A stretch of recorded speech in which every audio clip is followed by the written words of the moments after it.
Thursday night special edition of the Joe Sixpack podcast, the official voice of the Joe Sixpack Racing League. It's season 3, week 9.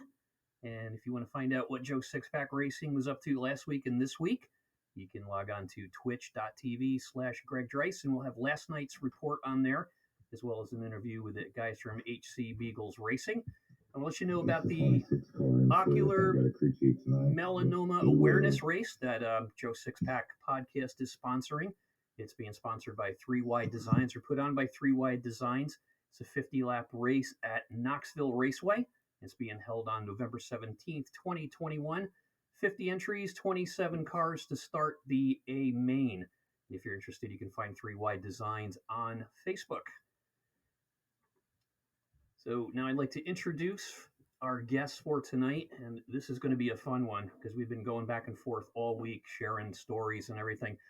I'd like to welcome Joshua Brock, Michael Coulter, and Robert Gray. They're in our Discord interview room right now, and they're from the Winston Throwback Series. Good evening, guys. Welcome.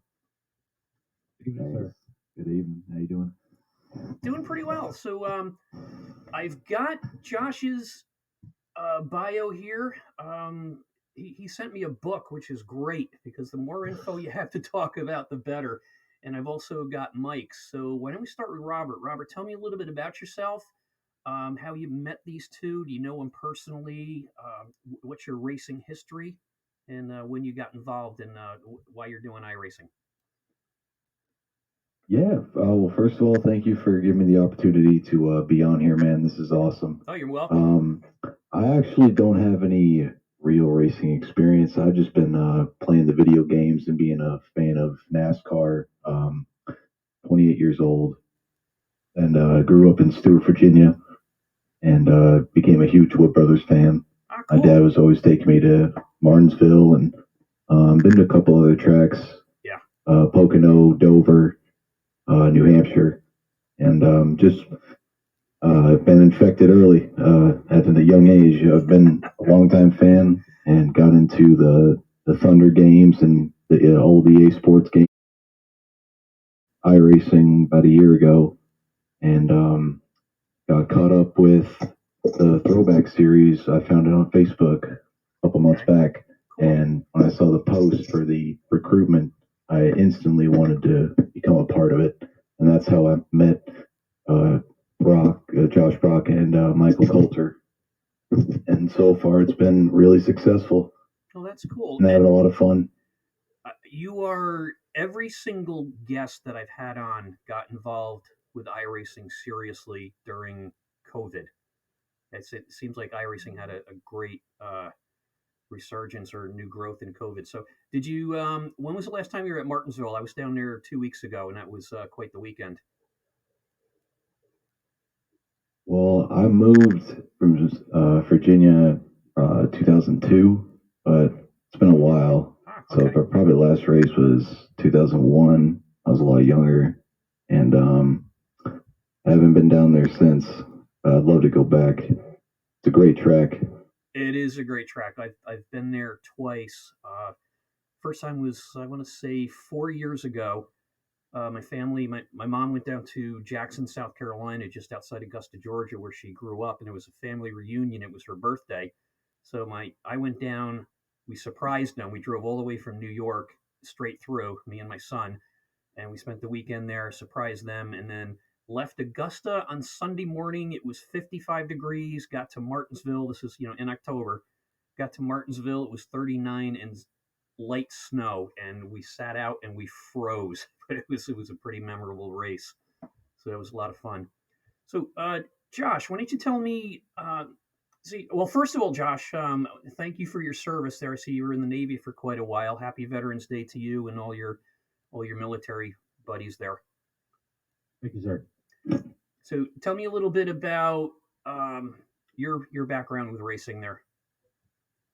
Well, I grew up in a small little town, Texas. It's about 2 hours south of Oklahoma City, Oklahoma, just across the Texas-Oklahoma border. Gotcha. And we had a small little third-mile go-kart ring track that we used to, my dad would take we did races on the weekends because he worked in the road construction, the oil field business back there, and he knew a guy that had a 1978 C10 Chevrolet pickup with a 496 cubic inch motor in it. Ooh. My dad was the mechanic for it, and the guy set so many track records with that dang truck. It was ridiculous. But we used to go there on the weekends for free, and I'd sit in the pits, and anything with a loud motor and wheels I was a fan of. So one weekend the race got rained out, and my mom and dad, this is back 93, 94. My mom and dad just got cable. It was one of those canned food drive deals. Yep. Where you donate some cans and they turn your cable on. Yeah, it was one of those deals. And that's great. First thing that the cable box popped onto was the 1994 Atlanta race where Dale Earnhardt was crowned champion. And that was it. I was hooked. Oh, I hear you. And I was hooked from there on out. The sound of the motors, the speed, the adrenaline rush, and that's what got me into that. So that was 94. 97, that Christmas, I got a PlayStation 1. And I was Molly Thatcher fan because I listened to hard rock back there. Oh, Molly Thatcher, great all band. the good old, oh gosh, what was that song that was on NASCAR 98? Oh, Flirting with Disaster. Oh, there you go. That one. That one I was jamming to a lot. So NASCAR 98, the commercials. I was just a young buck back then, 94, 95. Okay. Gosh, I was 10, 11, 12 years old back then. Oh my gosh, you guys are dating me. I'm only 37. I'm only 37 right now. Man. So the commercials hooked me. I played all the NASCAR games all the way up to 03. Then once NASCAR 03 came out, I kind of stayed on it. That was my graduating year from high school. And I'd already signed up for the Navy at that point. And I was like, I'm just going to pack this away and focus on this. And Gotcha. Kind of got away from it until 2007. 2007, I moved to Beaufort, South Carolina, which is down there by Paris Island Marine Boot Camp. Okay. There's an air station down there, and I was in a Navy squadron. I worked on F-18s. I was a jet engine mechanic. Wow. And moved down there. The Navy paid me to move down there, and I had some extra money, and PlayStations were on sale for a Christmas deal at Best Buy. So I went and bought PS3 and NASCAR 08 just to see what the difference was. And my wife at the time was a NASCAR fan that as helps. well. So we sat there, played two-player, and wrecked each other all night long. That was that's all it takes. That was our little fun. Yep. Then I discovered the multiplayer side. That was the online side. That was my first chance to get in online, and the rest is history, pretty much. I mean, I met Coulter on NASCAR 09. He was just a upcoming driver at that point in time. He was struggling with the Daytona setup. He was running with another guy that had joined that league at that time. And he was running with us, but he didn't have the best equipment, I felt like. So I floated him a setup. That boy was a tear on wheels after that. Oh, that's cool. But what got me back into iRacing, in 2011, I was due to go back to sea duty again. I was like, NASCAR 09 is coming to an end. They're not making another one. EA Sports canceled the contract. I just up and retired from the online racing thing and did my time at sea duty and never really came back to it because life likes to kick you when you're down. Yes, it does. Then me and Coulter, we stayed in contact throughout the years. We've always been friends on Facebook, and he was always sharing me racing videos of him on the NASCAR Heat Series that I never picked up. And I was like, I wonder if I still got it. I wonder if I can still get out there and run competitively. And then this past July, he sent me a video of him having an unfortunate ARCA wreck experience at Talladega. I was like, you know what? It's now or never. So I went and bought a computer and downloaded iRacing. And I've actually been on iRacing since July 27th. Wow. So not very long, but it's been long enough for me to be hooked. Yeah, I'm back and I ain't going nowhere. Yeah, my son is. I've been doing it for I want to say 6 years, and my youngest he'll be 21. He's been doing it for about 7 years, and I got this email one time from iRacing. I didn't know what iRacing was. he had saved up his allowance and he bought this $39 wheel, and he was borrowing my laptop, and he says, I'm going to go race. I'm like, okay, can I have your credit card? Because you got to be 18 to get on this thing. So I let him sign up for the racing thing. So I had an email a couple months later as well that Mr. Drace, sorry to inform you, you've been kicked off iRacing for 30 days. I'm like, what are you talking about? I said, what's iRacing? I said, so I called Sam and I said, what's this thing where I got kicked off of some racing game I'm not even playing? And he said, oh, sorry, that was me. He was being all, ballsy at 10, 11 years old. In some dirt track, he got into the finals somehow because he was a really good driver. He started wrecking everybody, and then he got me thrown off. So I said, well, I got to find out what this iRacing is. So I got into it and been doing it for a few years.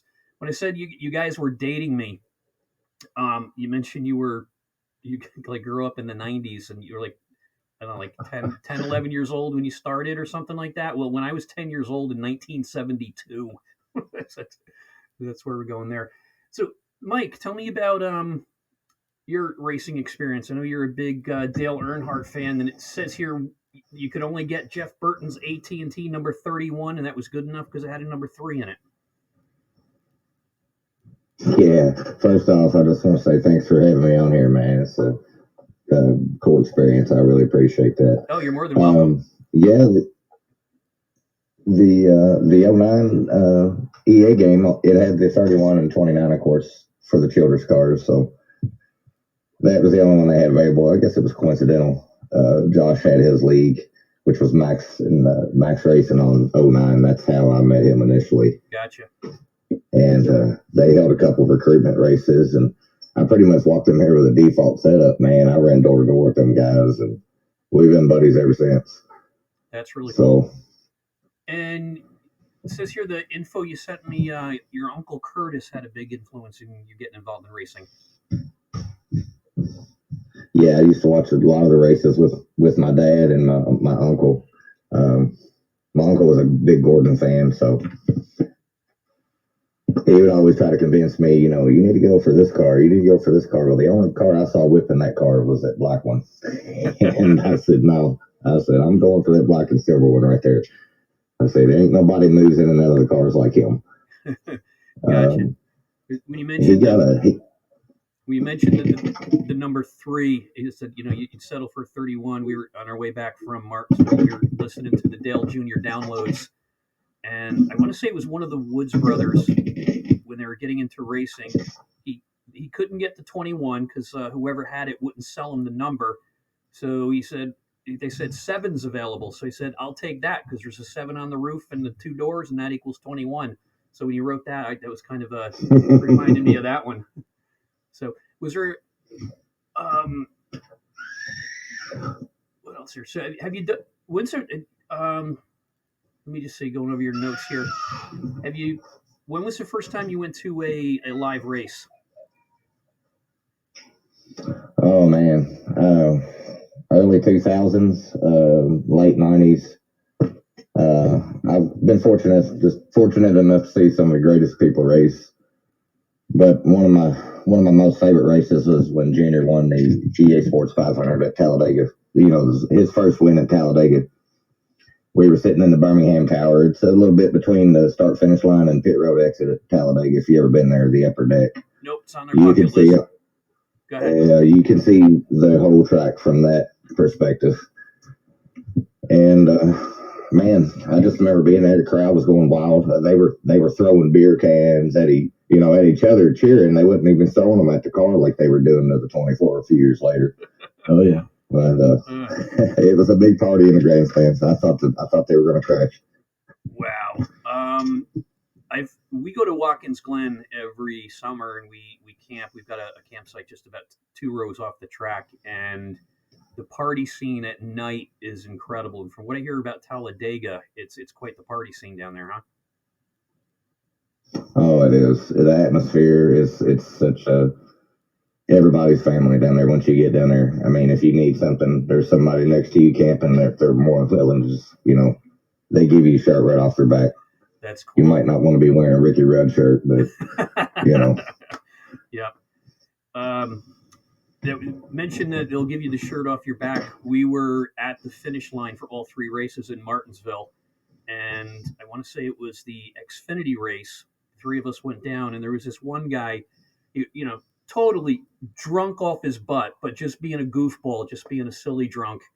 And he's got a beer, and we're all jumping up and down for Noah that won. And the guy looks at the friend that's with us, and he says, I got a problem. And my friend is like, oh no. He goes, what's the problem? You don't have a beer. And he goes, I'll be right back. He goes over to the cooler, pops him a beer, and they sat there and drank it together. And he put a Facebook picture up. He says, I have no idea who this is. It's got his arm around me, but thanks for the beer. Because that was a lot of fun. Yeah.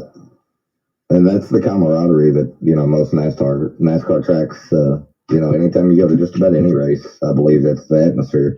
Yep. So we had a blast.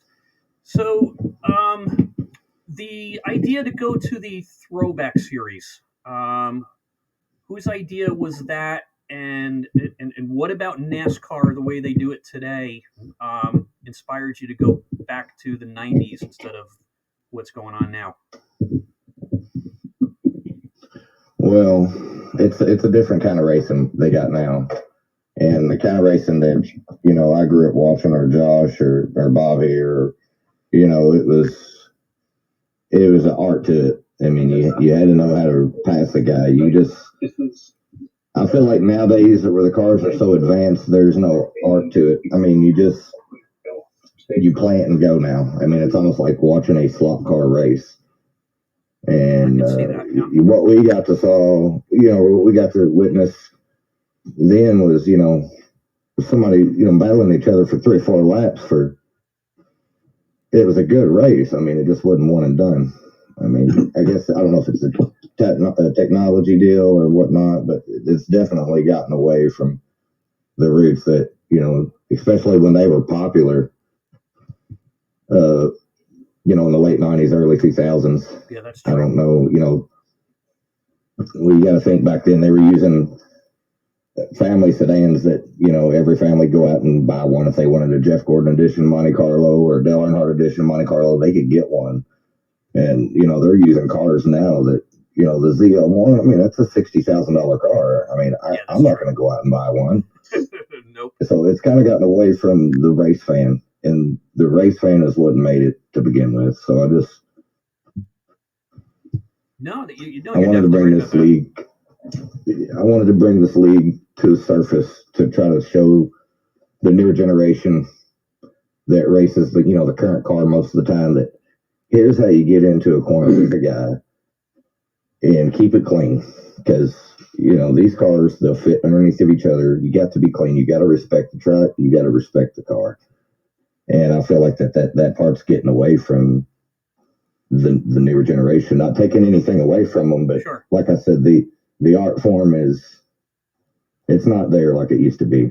And I wanted to bring it back and kind of show these guys. No, those are some good points. And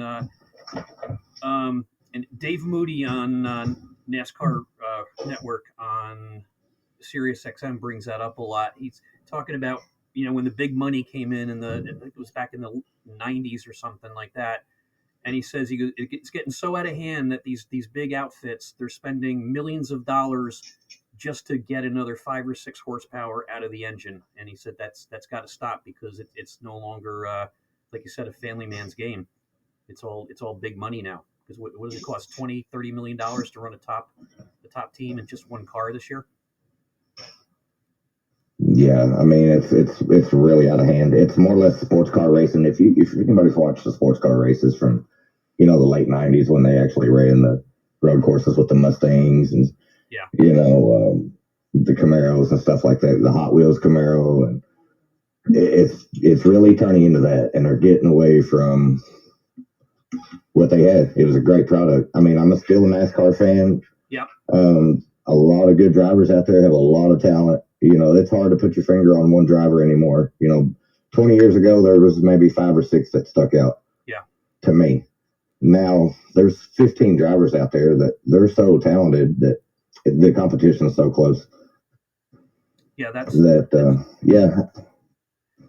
So tell me, somebody tell me about the league. What nights you race? What your scoring system is? How many? Who does your broadcasting like that? Tell me a little bit about the league itself.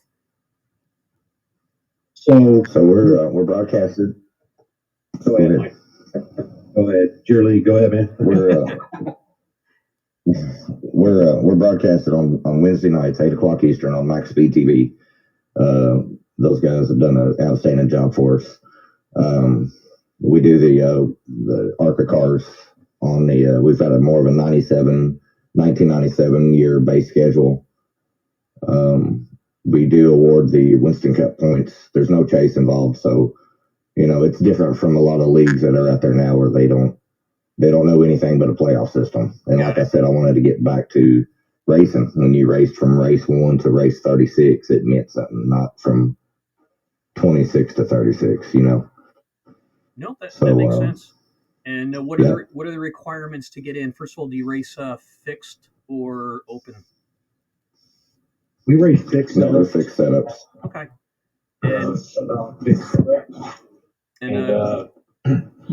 as far as recruitment goes, we would hold recruitment races. What we've done in the past, we hold recruitment races. If the guys that can completely dominate us, we'll look into them, but we don't look at one track specific. We'll invite them to 2 or 3 different tracks types, like road courses, short tracks, speedways, super speedways. That way we get a baseline on what their talents are. Right. So if anybody wants to join, they can reach out to me on iRacing Community, iRacing Leagues, iRacing Drivers World, and just ask me questions. Feel free to PM me. I'll answer. I got my phone on me all the time. Sure. And how many races do you run a season? This coming week, we actually just ran Sonoma last night. Next week, we are running 94 laps at Talladega, and that's going to be 8 p.m., 8:10 p.m. We just adjusted 10 minutes. Yeah, the 8:10 p.m. Eastern, 7 when the broadcast goes live. Got it. And how many? Next week's Talladega. Then we're taking Thanksgiving week off. Yep. For everyone to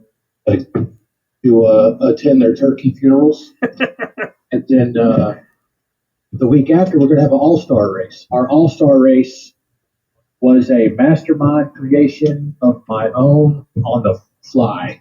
I like to take credit for this one. There you go. So we're going to have 2 different sessions that night underneath one broadcast. The first session, we're going to extract the race winners and the pole sitters from the current point standings. Then the remaining top 15, not up to the 15th mark, but the next 15 drivers in the point standings Gotcha. are going to have a 35-lap shootout for a Winston Open. Ah, okay. Now, out of that 15, we're going to pull 8 to the main event automatically. Now, this is where it gets a little personal for Michael, because his father always wanted to watch him race live on a broadcast. Got it. Sadly, unfortunately, Mike's father's no longer with us. Oh, I'm sorry to hear that. But his mother, Holly Coulter, and his sister, Beth Woolley, are huge cheerleaders for Michael. There you go. I mean, huge. They are there every week. They are active in the live chat, the YouTube broadcasts. Oh, cool. They are always sharing our links out. They are the best cheerleaders I have ever seen for anybody. That's great. So we're going to have a Mike Coulter Productions fan vote in honor of Michael's father.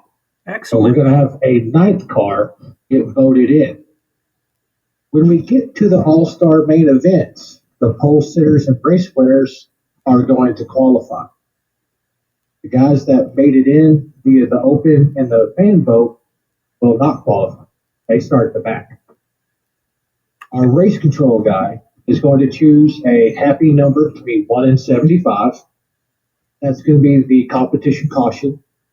And then he is going to choose a happy number of 1 through however many is in the field to invert the field via EOLs. So if he wants the top 10 to be inverted, he's going to start with 10th place, then 9th place, then 8th place, and so on until the first place car is last on the line. Wow, that's pretty intense. Then we're going to rack it back up and finish it out. Yeah. So, do you run competition cautions in every race? We do not. Okay. All-Star events going to be the only one that we get the competition caution for, and it's just so our race control has the time to issue out the EOLs to get the field inverted. Got it. I see. So I'm on. I've got some up on. I don't know who's watching on Twitch, but I got some pictures of the cars up there: the Ford Credit, the Lowe's, the Miller, and Mac Tonight. Who does your designs? I understand. I guess everybody that's in the league has to have the old school paint on there too. Is that one of the rules? Go ahead, Mike. Yeah, that's the rules that we have. They're 95 to 2,000 paints. Okay. Maybe next year we'll bump the years forward, but like I said, we wanted to stick to the prime time. What we were watching. But they're 95 to 2,000 paints. I painted most of them. You can see them in my showroom on Trading Paints. Just search Michael Coker Jr. on Trading Paints. Okay. You don't have to follow to drive them, man. Just jump in and go. I got a ton of cars on there. But yeah, a majority of them are there. Ryan Hatch from Hatch Designs, he's painted a few. And fortunately, there's some other talented people on Trading Paints that, like the M&M's car, I believe another painter had painted that one. But we've been fortunate enough. Everybody in the field's painted, and I think that's what makes us unique compared to, maybe other ARCA leagues. Yeah. But we actually, our uniform look, I mean, we wanted to keep that image here. Yeah. No, the paints look amazing. I was just scanning through the photos that you guys sent me. They look really, really nice. Especially love that the Miller car, the Miller light car, the number 2 is awesome. Now, do you paint for people? And if there's someone asks you for a paint job, do you do them? And how much do you charge? Yeah, I paint here and there. I try to keep it as more of a hobby, not so much as building a list. Like it turns into a job after that. But yes, I'll paint for people that I'm usually around between $15 and $25 a car. I'm not trying to get anybody on racing charges us enough for tracks and cars and stuff. I don't. Yeah, no, that's a reasonable price. You don't want to. Yeah. But I've been painting. I painted cars on NASCAR 09. I had a ton of them back then, and cool. Throughout the heat games, they gave us a flimsy paint booth with shapes, and I was able to make some decent cars out of those. So I've always had a knack for for a good paint job. Yeah. I wanted to stand out in a group. No, they look great. I mean, those cars they look super awesome. Do you use Trading Paints, or do you use another format to paint on? Well, Trading Paints is the only way you can upload my work. If it wasn't for them, then I couldn't have it. So, okay. Big shout out to them. Yeah. But I paint with Paint.net and with just a few plugins and things. I've been using Paint.net for a long time. I know a lot of people use GIMP, but Paint.net's I just know how to use it well. I guess that's why I stuck with it. Got it. I'm certainly not a major expert in painting, but I use Trading Paints. I've tried. I'm a semi-professional photographer on the side. I've tried learning Photoshop, and it's like, forget it. It's so hard. I've done a little bit with Paint.net. Yeah. GIMP I've heard is good, but there's a big learning curve with it, so I stick mostly with Trading Paints. And the nice thing I like about Trading Paints is you can upload it to your livery on iRacing and put it on the screen and spin it around in 3D and make sure everything lines up nice. That's a big improvement. Oh, yeah. Right. Oh, man, when they put that in, it was a couple of builds ago when they did that. But once they did, the cars were able, I was able to paint the car a lot quicker because it's on a 3D model in front. If the quarter panel don't line up with the tail end, you can just go in and change it and keep changing. It's that really helped out as Oh, far as that goes. it was huge because I can't tell you how many times I've done what looked like a great paint job on Trading Paint, and then you get it up there, and you know your sponsor is halfway up the roof or being blocked out by the numbers because sometimes Trading Paint doesn't line up like it. It's not what you see is what you get. Sometimes it sets a little bit off. Yeah, you definitely got to pay attention to the outline of your templates when you go to do stuff like that. Because even the ARCA cars, they're symmetrical. So when you're actually painting them, Okay. you got a whole lot of left front fender. You got a little bitty right front fender. So if you got a car like, say, if you got a Lowe's Jimmy Johnson car, you're gonna have to compensate. That graphic across the front of that car with the way that body's shaped. And oh, that's true. there's other people on Trading Paints that's mastered that. I mean, there's a lot of good artists out there as well. Yeah, there are. See, I'm not an artist. I didn't realize that the car is not symmetrical there. So it's an ARCA league. Do you use ARCA scoring? I'm sorry. You said it's ARCA cars in your league. Do you use ARCA scoring or old NASCAR scoring? We use the old Winston Cup scoring. Okay. The same as, lead lap, 5 bonus points, and so on and so forth. We try to do our single file restarts and keep it as most authentic as we can. Okay. So because I'm not familiar with the Winston scoring. So do you get a bonus for leading the most laps or pole or anything like that? Yeah, we go through Sim Race Hub, which is also known as the Data Lisa. Yes. Okay. On there, it is pre-2008, which is the point scoring. Okay. We have to add in the configuration for +5 for leading a lap, then +5 for bonus points. Got it. Okay. No extra points for wins, no extra points for poles. Gotcha. Okay. But it does track that very rigorously for us. Yeah. And how do you get the race data off of iRacing to Dan Lisa? How do you do that? How do you upload it? You would catch me lying if I said anything, but I'm going to give this guy in the league a shout out. We have a driver named John Hammond, and he drives the #1 Kodiak Chevrolet.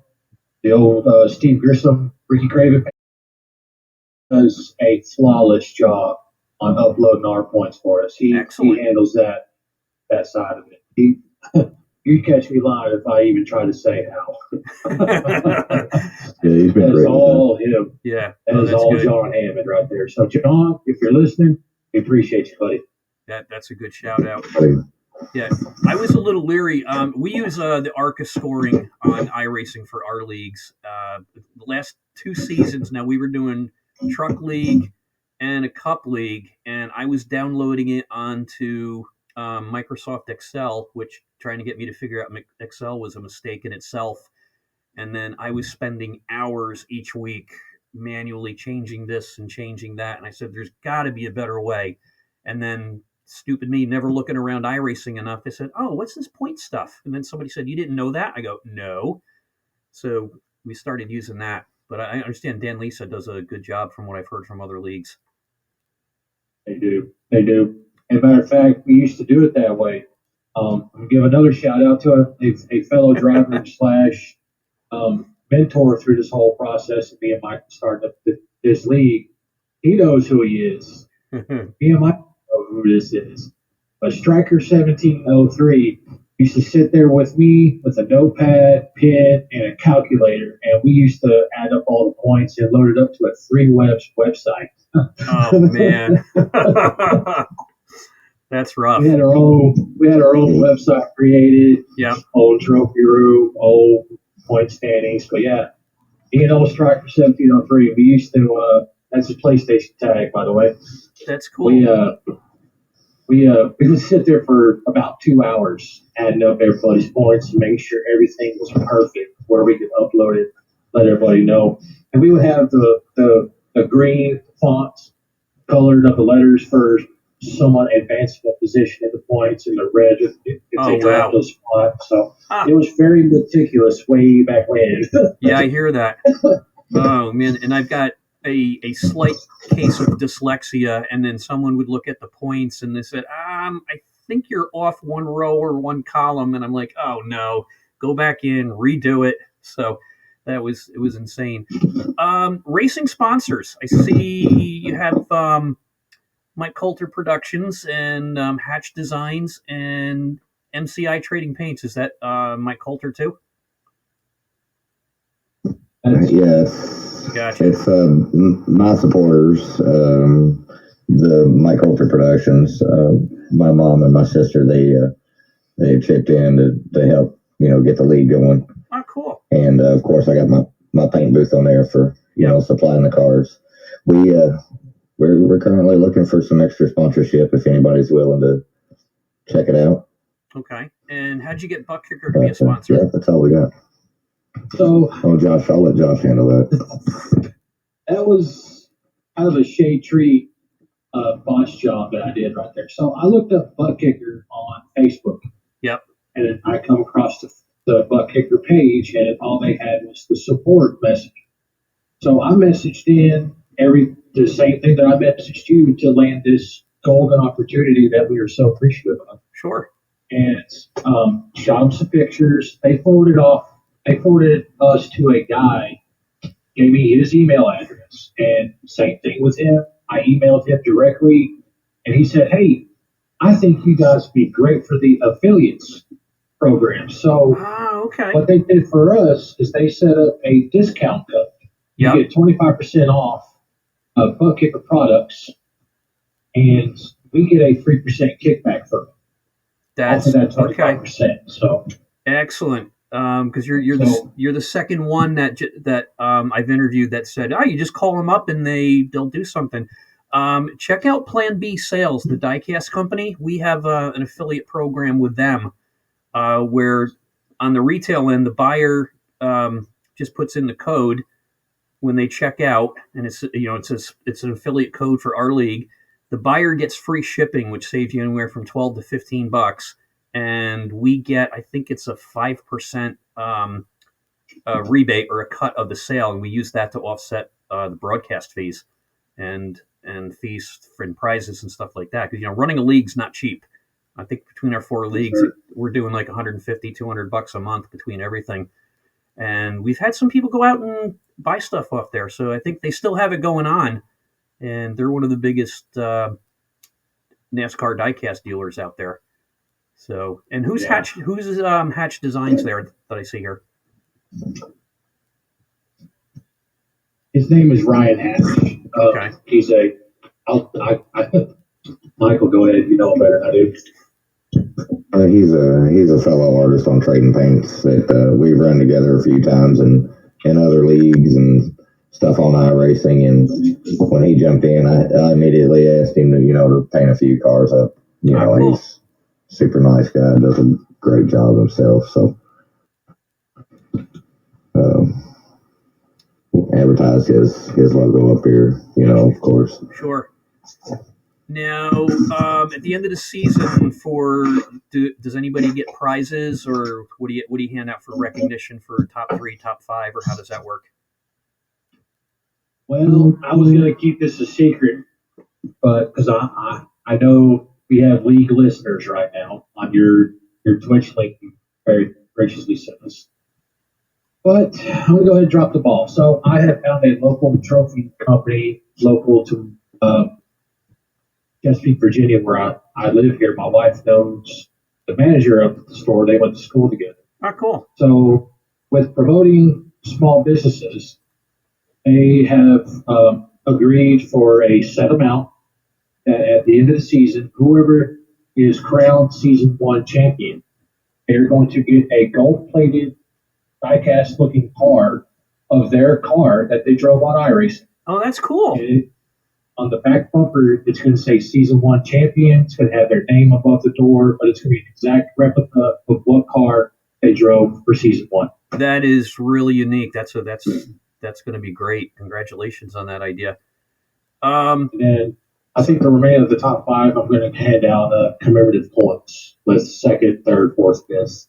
That's a good They idea. also do that there at that shop as well, and pretty good price. I'm not too mad about that. Got it. Well, send me that guy's information, because we're looking to do eventually a trophy for one of the leagues that we've got going on. Does anybody know Slim Jim 355 who dropped in the chat room to say hi? Is that somebody in your league?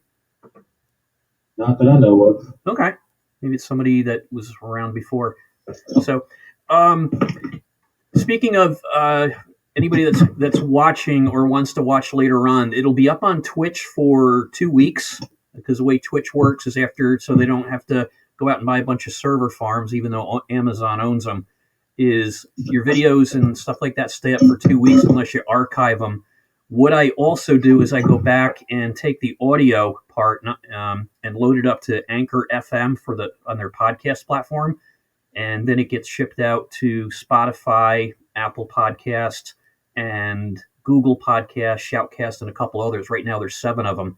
So it's going to be up on Twitch for 2 weeks and then forever on the podcast channels there. So you can always go back and look it up at a later date if you want. So how many races do you run in the season? How many races? You said this is your first season, correct? Yes, sir. We're next week is race number 10, points race, but it's race 11 season. Okay. We did the Clash preseason race, and the week after the week after Thanksgiving is our All-Star race. So it's going to be a 38-week season. Oh, that's a full boat. Okay, because we do 13-week seasons, so you guys run basically a full NASCAR schedule. Yes, sir. Got it. That was the key thing that me and Coulter decided on at the beginning of this, that we were going to run a full season no matter what. Gotcha. We're going to run a full NASCAR season. But the only tweak that we did for the 1997 schedule is we replaced the second visit to New Hampshire with a North Wilkesboro. Got it. So we had to have that on there, because you got to see these old Winston Cup bodies slinging around old Wilkesboro at least once. Yeah. So what was my next question going to ask there? Do you follow the old Winston Cup schedule as much as possible? We do, yes. For the 1997 season, the only race that got swapped out is the second New Hampshire is swapped out for Wilkesboro, but every race within the schedule is in order as they ran it in 1997. So you guys are really true to the old school then, aren't you? Yes, sir. This is Michael's baby right here, and I'm just fortunate enough to be the guy that's put everything in motion. I got a great group of people that are helping me build this thing up. Bob Gray's been a very loyal asset. Gotcha. Without him, I couldn't have done a lot of things the last 2 weeks. Excellent. So how often do you hold admin meetings and such like that? How often do we hold admin meetings? Yeah. Oh, almost every day. Almost every day. We have a total of 6 admins, and me and Michael we'll talk behind the scenes about future project ideas. Gotcha. Like we are working on a future project, but we'll announce that at a later date. Okay. Stay tuned. Well, us admins, we're always talking about ideas. Who's really hot and who's not. Yep. Speaking of who's hot and who's not, I hand make a newsletter that goes up on our Facebook page. We do have a Facebook group that's for drivers only, but we do have a Facebook page, Winston Throwback Series, for our fans to see. Oh, and cool. It's the same stuff I put up there. Yeah. But us in the group, it gives us a chance to build morale for each other. Like the last 2 weeks, the 99 car has absolutely covered us. It demolishes. Yeah. Demolished us. And the league is really what the drivers have made it. We've been fortunate enough to come across some really talented people: Kevin Savoy, Jared Jackson, Dustin Buck, Brian Farrington, Michael Strickland. I mean, there's so many of them, and it's hard to name them all, but they're so talented. If you look at our finishes, we're getting photo finishes in our first 3 or 4 races. Oh, that's cool. And the last few hadn't been so much, but there's more to come. Yeah. But I mean, it's everybody involved. We've just been fortunate enough to, there's a lot of talent. I mean, it's white knuckle for, 10th to 15th to whatever. I mean, whatever you fit in line, man. Yeah, It's a lot of fun. I'll have to. it's such a competitive field. That's great. I'll have to check out some of the broadcasts. Do you use an iRating cap, or can anybody get in? Well, we don't have an we don't have an iRating because we see that the lower guys, iRating really doesn't just reflects how clean your races have been and how fortunate you have to That's true. dodge Yeah. the unfeathered darts of the field. And so we don't really judge off an eye rating. When we get them into a recruitment race, we're watching how they're racing around other people, how they're handling the car, how they're slinging this thing sideways and managing to skid through the water and powering off vortex. Eye rating really doesn't reflect how good a driver is. However, we do have some guys that do have a lower eye rating, they do have a lower skill set. Yep. And I personally have shared my screen with somebody for them to watch my onboard telemetries. Yep. I use Race Labs, and I've let them see my onboard telemetries, pointing out marks on the ball where they need to look, where they need to have the ball, where they need to pass on it, where the car needs to be. And I found 2 or 3 guys that would be better themselves at that one track. But it also, that one track carries over, like Atlanta. That one track carries over to Texas, Charlotte, Kansas, True. so on and so forth. It's just that track type. I helped them. And one guy, I helped him shave 7 tenths off his lap. I mean, I take that as an accomplishment. Oh, that's a And huge the fact that accomplishment. he's helped himself, I have no problem doing it. So as far as iRating goes, I don't really look at iRating too much. Yeah. I don't look at the safety rating too much because 1 week at Talladega in these art cars and your safety rating, iRating is completely in the dumpster. Yeah, that's true. That's any time at Talladega and most times at Daytona. I was in, I forget where I was. I love road racing, but I totally suck at it. And I usually run like the Mazda MX-5s. And I got my iRating. I think it was up to like 1100. And 1 week at whatever track it was, it pummeled to like 300. And I'm like, oh my gosh, it's crazy.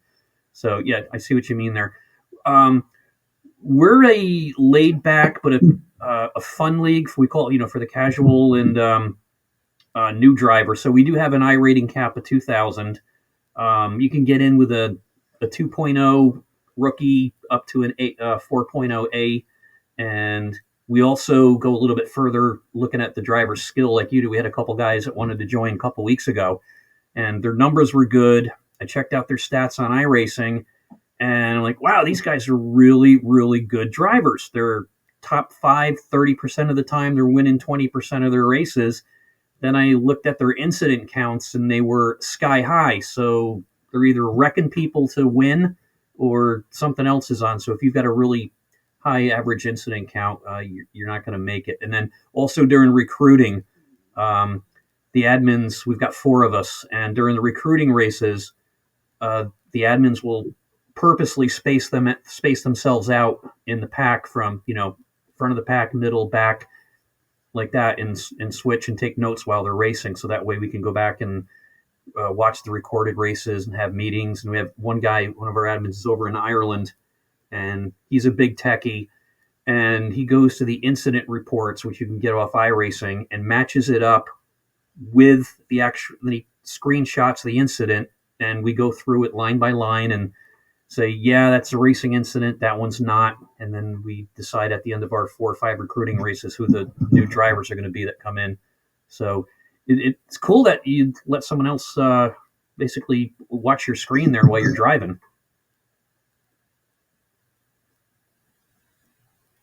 Go ahead, Bob. I'll let you talk on this. Yeah, talk about your turn, brother. I'm sorry, Greg. Could you repeat the question? Talk about our race control. Yeah, race control and how you during your recruiting races, how you watch how the drivers enter turns and exit turns and how they get along with everybody else. So I about the recruitment races, we haven't done anything of that nature, but during our actual races, we do have one guy running race control. His name is Amor, and he's been great. Ah, cool. Okay. He is our eyes in the sky. Yep. And we also have Matt Hummel on MaxB TV doing the broadcasting, and he's also, eyes in the sky as well. As far as what you said with the admins, we're not really spacing ourselves out in the race. I mean, we're all trying to race for position and trying to race hard. So, Gotcha. we're still trying to be clean and whatnot, but of course, we're still trying to take note of the guys around us and seeing, what's going on as far as racecraft and etiquette and everything of that nature.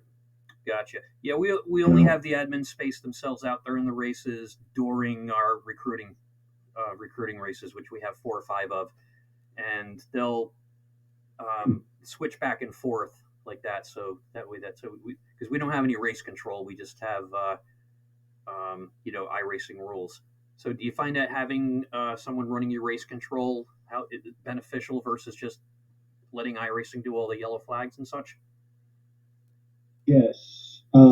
Darlington is a classic example. Darlington, there is no, you have to be up next to the wall and spun sideways for iRacing cautions to be thrown. Whereas Darlington, the asphalt is all the way to the inside wall. So if 2 cars spin to the inside and they look like they're going to come back up to the racing groove, we have a guy on standby that's watching and can instantly throw it. That way, nothing can catastrophic happens to anybody else. Leaders coming up on it. Yeah. We don't want to take out the leaders, especially if they're racing hard door to door for position. So having the race control has really relaxed the league admins as far as in race watching goes. After the race, if we feel like there was an issue or someone says, "Hey, would you look at this incident with this driver on such lap?" We'll actually look at the entire race, green flag to checker flag, and we'll look at all the incidences. It's a panel of us. It's 3 or 4 of us at one time, and we'll actually watch the race replay. We'll have one person stream it on Discord in a voice chat room so we can watch the stream, and we'll go through and we'll analyze how the cars were positioned and when the lifting point, the braking point, the throttle input, and all that. We analyze everything to rule out every possible factor. Wow, that's pretty intense. To judgment call and issue a penalty if it's warranted. Yeah, we'll go from there. Got it. And what's your penalty system? Because we have like a warning with no point penalty, and then second one is more severe, third and on like that. How does your penalty system work? We pretty much any penalty, black flags. The only black flags we clear are crashing a broken car under caution. That's the only black flag we clear. Okay. Everything else, penalty wise, we kind of leave it up to race control for in race for watching it. If it's something that he doesn't catch, but we see it afterwards, we'll start with a strike system. So strike one's the EOL for the next race into the line. You can qualify, but your time's going to be disallowed because you're getting sent to the back of the bus. Second time, it's going to be a black flag on the start. So once the race goes green, race control will have that person's name and car number to be able to issue a black flag. It's just a pass-through. Yep. But I learned just yesterday at our Sonoma race that a pass-through don't exist. It's actually a 30-second penalty in the pits. Right. So we'll start with the EOL. We'll go to the black flag. Then we'll go to a two-lap black flag. And then ultimately severe is going to be a race suspension. Unfortunately, we've had to exercise that, but it's been pretty low key so far. I think the most we've had to do every race is maybe an EOL here or there. That's kind of similar to what we have. First one is just like a slap on the wrist. Second one is an EOL. Third it could be like a points penalty and sit out a race, and by the fourth time it's two races and shape up or you're done the very next incident. So it sounds like it's pretty similar there, and we've haven't had to throw anybody out for bad racing. We've had to chuck a couple people out for language because we have a lot of families that watch online.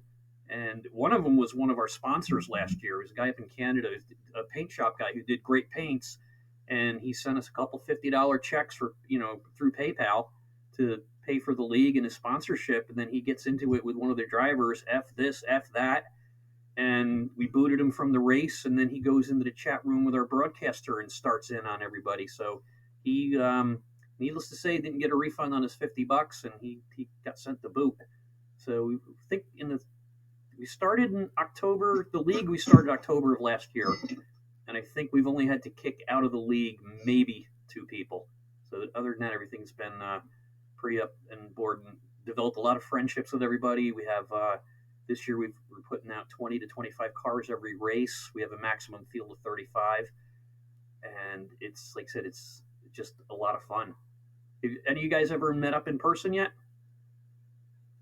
Negative. Me and Coulter have, but it was pre-iRacing. I'm a truck driver, Okay. and I had a load that took me out towards his area, and I called into my dispatch and said, "Hey, I'm not feeling good. I ate some bad food. I got some food poisoning. I want to park at this truck stop for tonight." And they said, "Sure, no problem." And I called up Coulter and said, "Hey, man, this is the truck stop I'm going to. Let's meet up." That's cool. And at the time, I had an 87 IROC Z Camaro. He had a 90 or 91 model red one. And if you have ever seen the helmets for Navy personnel on the flight deck, that helmet, it's got the lettering on the back of it. Yep. It's reflective. So I had made him a car colored matched IROC Z decal to put on his front windshield. But it was cool because if you took a regular picture of it with no flash, it looked normal. Yep. But if you took a picture with flash, it popped in the picture. Oh, that's like it cool. was reflecting really bright. Yeah. So I took that out there to him, and we ended up running some laps around a go-kart track. Oh, that's cool. Yeah. We've met. Yeah. I met one of our admins up at New Hampshire this year, and one of our other drivers at Dover earlier this spring. But that's about it as far as meeting up for anybody. So if anybody wants to get into your league, you still recruiting, still taking drivers, and if so, how do they get in touch with you again? As of right now, we have 38 seated cars out of a 43 car field. So we're staying true to old NASCAR 43 car field. We have 38 seated cars as of today. We have 5 empty cars.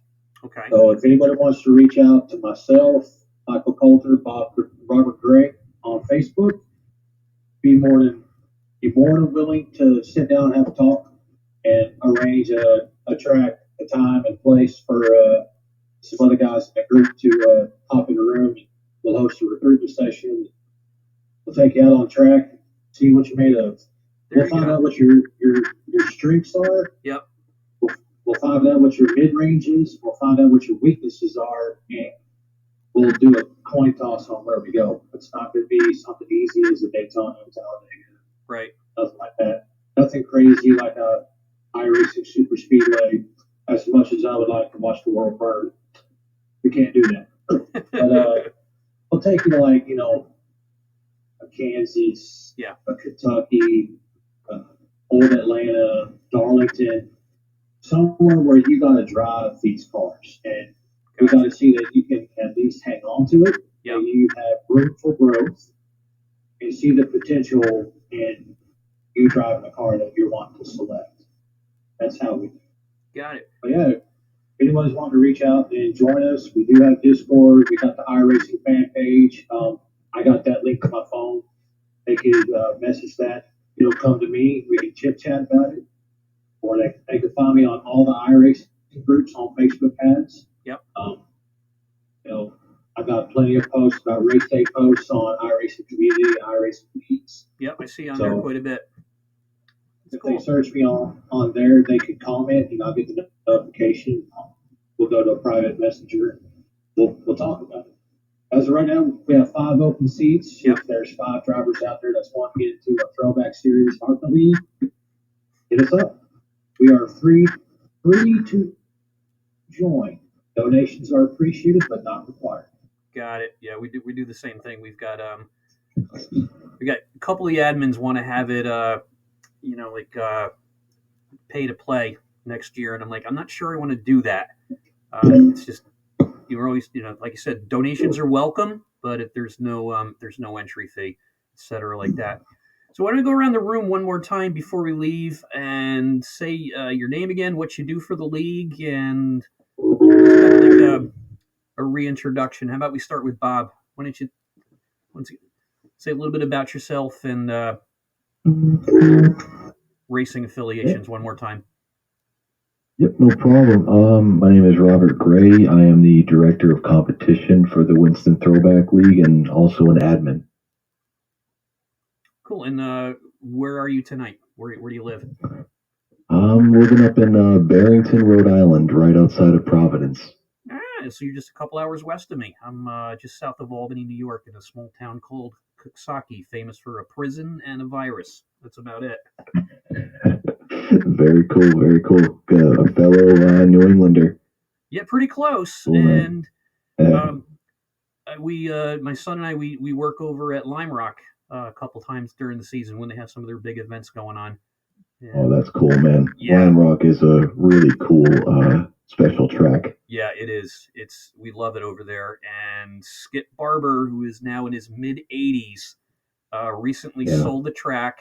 He's still in management, and he had a couple other deals that he walked away from because they said they were car guys. They said they were going to keep it as a track, but then they started talking golf courses and condos, and he said no. So he's got a bunch of car guys in there now.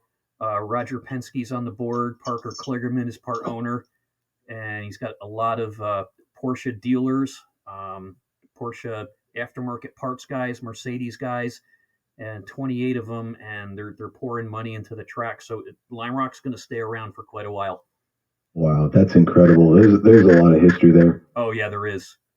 You were just saying we were going to go around the room once. I just wanted to add one more point to this league. Anyone listening that is looking to join in the league, I just want you to know that this is probably one of the most helpful leagues out there as far as the community.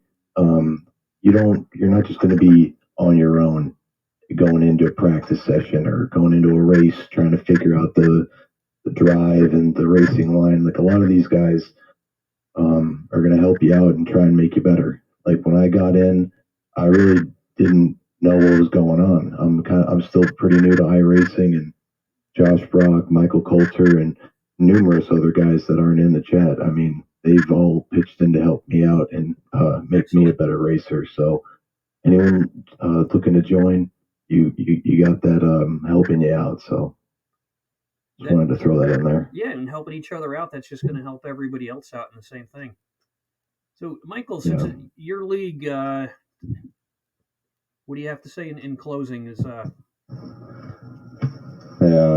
our league. It's just, it might have been my idea of the time set, but man, it takes everybody to run it. Like I said, the drivers make it what it is. It's been a blast to race in. Cool. Yeah, man. Excited to be in it.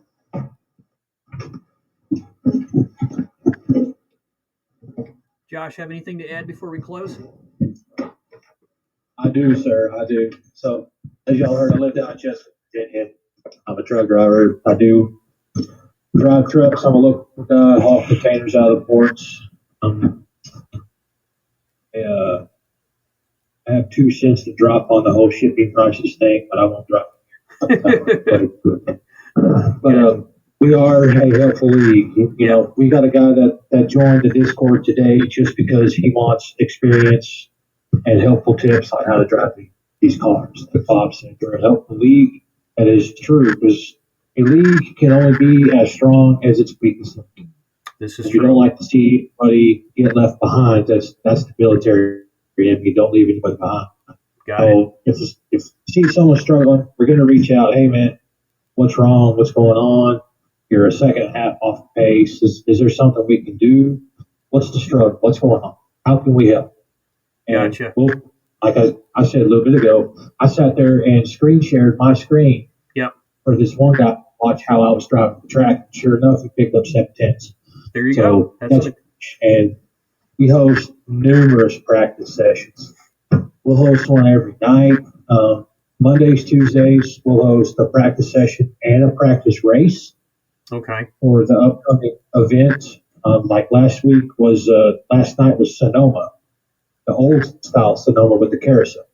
Mhm. So we held 2, 3, 4 hour open practice sessions on Saturdays and Sundays so that everyone has the ability to join it. Everyone has the ability to run some laps.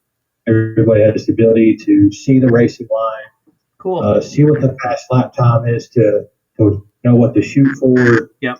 And I'm just thankful that Michael actually got me back on iRacing. I know my wife's going to say otherwise, but There you- I'm thankful for it. My kids, they sit on either side of me. I got 3 kids, 13, 9, and 5. Yep. And my 9 and 5-year-old will sit on my left and right side behind me, and they'll watch me race. yeah, you said They'll they're two of your biggest fans, you Right. said, right? I crash. Yeah, they're my biggest fans. They're my biggest haters, too, let me tell you. Whenever Uh-oh. I crash my 5-year-old to let me, Dad, don't do that again. But this is a great league. Like That's Michael cool. said earlier, he had joined my league back on PS3. It was called Max Racing back then. Yep. I had Striker 1703 as the lead admin, and had another guy by the name of C Money 125, aka Chris Stewart, I believe his name is. C Money 125. He knows who he is. We all know. Cool. And they ran the league while I was the owner. Basically, I just sat back and let them have the admin control, day-to-day operations. Well, that's So cool. for Michael to bring me back and talk to me about starting this league, it took me to a place that I had been in so long that Right. I didn't realize I missed the camaraderie. Yeah. The brotherhood of fellow drivers. Yep. You know, you have a crap week one week, and you come out the next week and your guns blazing, setting the track record. You know, they are the first ones to pick you up, and they are the first ones to congratulate you at the end of the day. Yep. And That's great. I didn't know I needed that in my own personal life. Yeah. I really did. Yeah. But I'm just fortunate that he reached out to me thinking that I was somebody willing to go into this with him. Cool. And then we picked up Bob along the way as director of competition. We got Yep. John Hammond, who is the points guy. We got Michael Strickland, who is also admin in the league. He's kind of my source of brain trust, so to speak. I'll take an issue to him, like, hey man, this is A or B.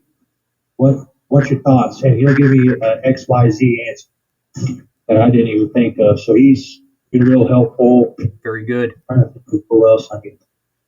Yeah. Matt Hummel for the broadcast. He's doing an outstanding job. MaxSpeed TV, thanks for giving us the opportunity to be on y'all's platform. And we're pulling some of the best views that MaxSpeed has ever seen, even with their long-term lead week to week. That's pretty awesome for us as a brand new starter league. Yes, it is. Amar, don't know his last name. Amar, he's our race control, our eyes in the sky, our police helicopter, as I like to call him. There you go. A lot of people, I can sit here all night shouting people out, but Yeah. those are probably the top 5, top 10 that I want to shout out. Cool. We have, speaking of number one fans, we have one of our drivers. He's out near Detroit, and his wife is a fanatic fan of his. And I was talking about a couple of guys that we had to boot from in the middle of season 1. They jumped in the broadcast chat and started going off on, the admins of the league, myself, and a couple of the drivers. And his wife jumped in and basically shut them down. They left the channel when she started in on it. I'm like, whoa, that's cool. That was pretty wild.